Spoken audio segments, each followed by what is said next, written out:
அனைவருக்குமே வணக்கம். சற்று முன் கிடைத்திருக்கக்கூடிய ஒரு மிக மிக முக்கியமான செய்தி ஒன்று வெளியாகியுள்ளது. சற்று முன் கரூர் வழக்கில் ஸ்டாலினிடம் சிபிஐ விசாரணை, இது மாதிரி பார்த்தீங்கன்னா செய்திகள் வெளியாயிருக்கு. சதுரடியாக கரூர் வழக்கின் மூலமாக சதுரடியாக திமுகவுக்கு இதில் நிறைய தொடர்புகள் இருக்குது அப்படின்ற மாதிரி பார்த்தீங்கன்னா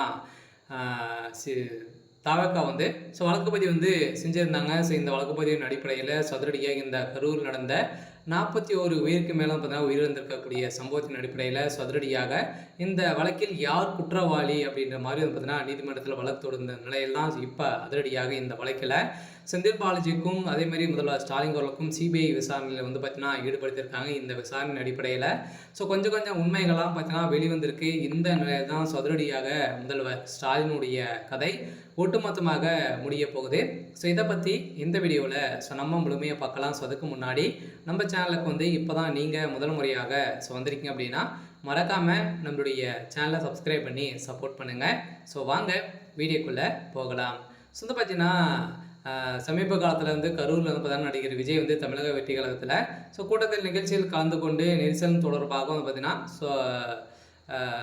41 உயிர் பார்த்தீங்கன்னா உயிரிழந்த சம்பவம் பெரும் பரபரப்பை ஏற்படுத்தியது. இதைத் தொடர்ந்து இந்த சம்பவம் தேசத்தின் மனச்சாட்சியை உலுக்கியுள்ளது என்றும் எனவே நேர்மையான மற்றும் பாரபட்சமற்ற விசாரணை தேவை என்று கூறி உச்சநீதிமன்றம் பார்த்தீங்கன்னா நீதிமன்றத்தில் வழக்குப்பதிவு உச்சநீதிமன்றத்தில் பார்த்தீங்கன்னா சிபிஐ விசாரணைக்கு மாற்ற வேண்டும் அப்படின்ற மாதிரி தவக தரப்பு மேல்முறையீட்டு இட்டு இப்போ அதிரடியாக உத்தரவிட்டிருக்காங்க. இந்த விசாரணையின் அடிப்படையில் அதிரடியாக சிபிஐ விசாரணையில் முதல் முறையாக செந்தில் பாலாஜி அவர்கள் தான் பார்த்தீங்கன்னா இதில் உட்படுத்தியிருக்காங்க. செந்தில் பாலாஜி அவர்கள் பார்த்தீங்கன்னா அதிரடியாக அவருடைய ஆட்டமே முடியக்கூடிய அளவுக்கு இப்போ சம்பவம் மேலே சம்பவம் நடந்திருக்கு. சொல்ல பார்த்தீங்கன்னா இப்போ அதிரடியாக உச்சநீதிமன்ற நீதிபதி சஜய் ரஸ்தோகி பார்த்தீங்கன்னா தலைமையில் ஒரு குழுவையும் உச்சநீதிமன்றம் அமைத்துள்ளது.